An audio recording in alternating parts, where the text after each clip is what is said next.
certains disent que être salarié, c'est pas être libre, mais être à son propre compte, c'est pas être libre non plus, parce qu'on est toujours dépendant de quelqu'un, personne qui vous paye.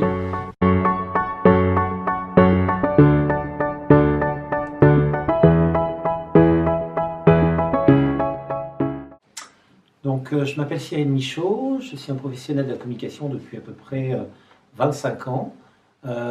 J'ai eu la chance de pouvoir travailler dans la communication dès la fin de mes études jusqu'à aujourd'hui où j'ai plusieurs activités diverses et variées autour de la communication.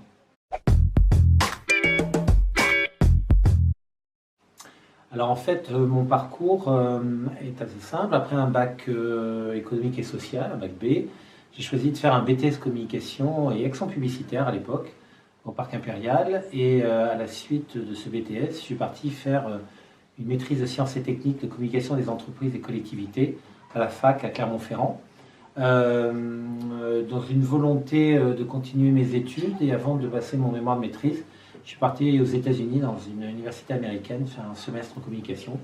Puis après, j'ai été rappelé par l'armée.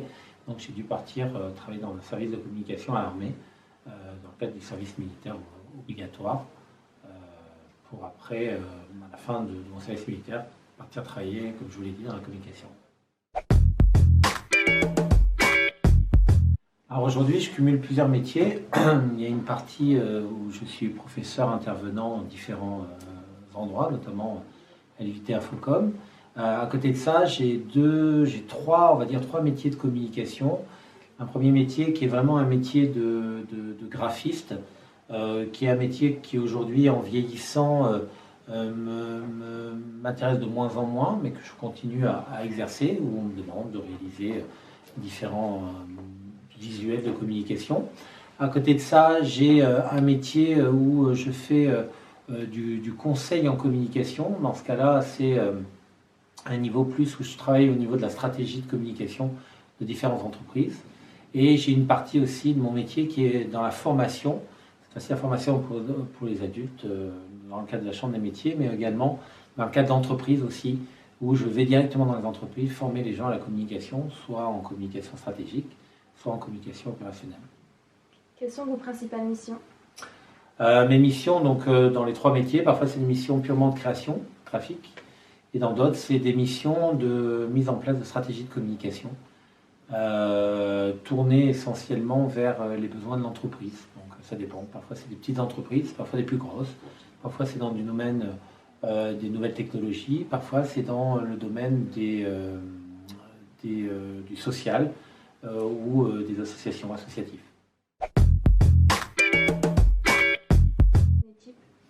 Journée type, alors en général mes journées sont assez chargées. La plupart du temps, je commence ma journée en général par une partie plutôt liée à l'enseignement.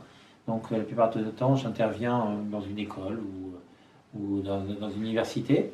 Et ensuite, une fois que je sors de là, je me tourne vers ma partie professionnelle. Donc soit je vais directement en rendez-vous rencontrer l'entreprise pour laquelle je fais de la formation ou du consulting, soit je rentre chez moi et je travaille sur mon ordinateur à la création de documents.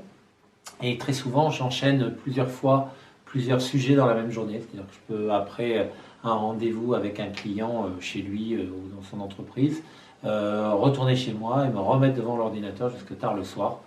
Donc les journées sont un peu en boucle et elles sont variées. C'est ça qui est bien, de changer suivant les jours.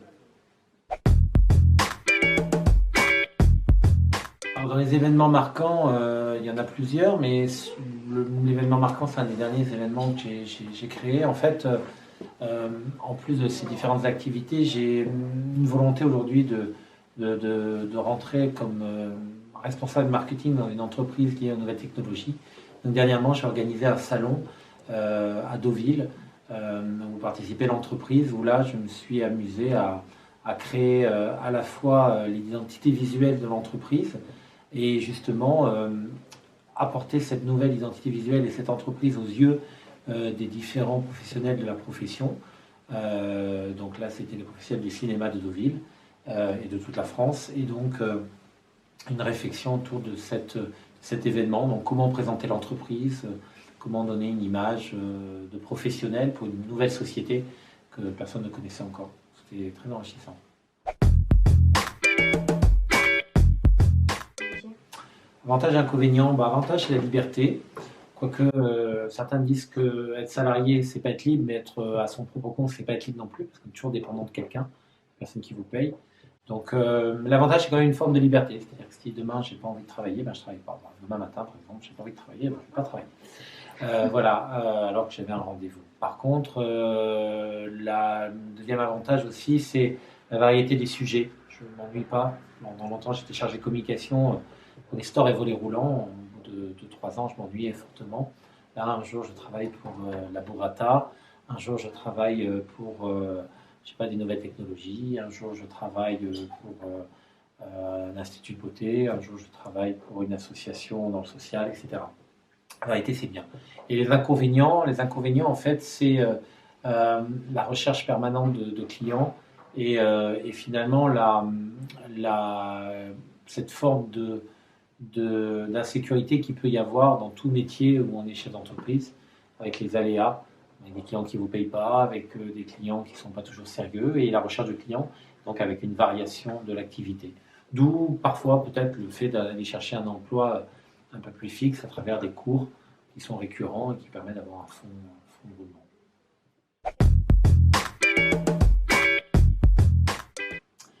Là, j'ai un véritable avis, puisque j'enseigne auprès de ces étudiants-là. Moi, je pense que pour être un bon communicant aujourd'hui, il faut arriver à être ce que j'ai réussi à avoir, ce qui explique que j'ai beaucoup de travail, c'est la polyvalence. C'est-à-dire pas se contenter d'être bon quelque part, mais être bon dans tous les domaines. Alors, on ne peut pas être bon partout. C'est-à-dire que moi, par exemple, j'ai choisi d'être plus graphiste dans le print que dans le web, même si le web est plus à la mode. Mais être bon, avoir une vision globale. Aujourd'hui, les entreprises ne sont pas prêtes à payer un étudiant qui va être spécialisé juste dans la stratégie. Ils vont demander quelqu'un qui soit à la fois dans la réflexion et dans dans l'exécution plutôt. Donc je pense que la polyvalence est importante. Il faut savoir être multicasquette, être travailleur, être respectueux d'un certain nombre de valeurs. C'est important.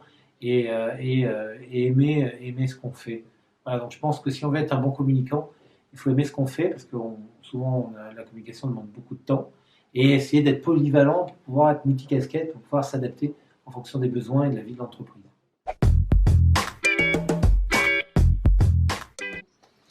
Une de mes meilleures expériences, alors ça c'est toujours délicat parce qu'il y en a beaucoup ça fait 20 ans qu'on fait ça. Une bonne expérience, c'est peut-être quand vous aidez une entreprise à faire une communication et que finalement l'entreprise est dans une impasse commerciale et que quand vous faites le bon logo, vous donnez les bons conseils, l'entreprise renaît, un peu comme un phénix, elle renaît de ses cendres, elle renaît commercialement, elle renaît et les gens sont heureux.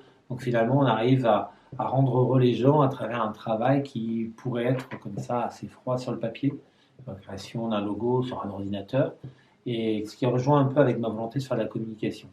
Une des pires expériences, finalement, c'est l'ingratitude qu'on peut avoir, comme dans tous les métiers, c'est-à-dire où à un moment donné, on fait beaucoup pour une entreprise et le jour où elle n'a plus besoin de vous, elle vous explique qu'elle n'a plus besoin de vous et elle vous jette un petit peu, elle ne veut plus travailler avec vous sans vraiment de raison, juste parce qu'elle a trouvé quelqu'un de moins cher. Bon, en général, ces gens-là reviennent, mais ça peut arriver. Ça m'est arrivé de nombreuses fois, pas lié à mes compétences ni à mon travail, mais plus à un facteur chance, un facteur lié à la vie de l'entreprise ou à des facteurs d'humeur. Voilà. Donc ça, c'est quelque chose d'un peu frustrant. C'est vrai dans tous les métiers, dans la communication, c'est un peu difficile quand on travaille pendant 10 ans dans une société et qu'un client vient vous voir, vous dire, bah, tiens, j'ai trouvé moins cher sur Internet, donc je ne veux plus travailler avec toi. Parce que toi, tu prends, je sais pas, une certaine somme et j'ai trouvé un quart du prix sur Internet. Tu connais Internet, c'est vachement bien. Donc ça peut arriver. Ce client, je l'ai récupéré 1 an plus tard parce que finalement sur Internet, c'était pas si bien.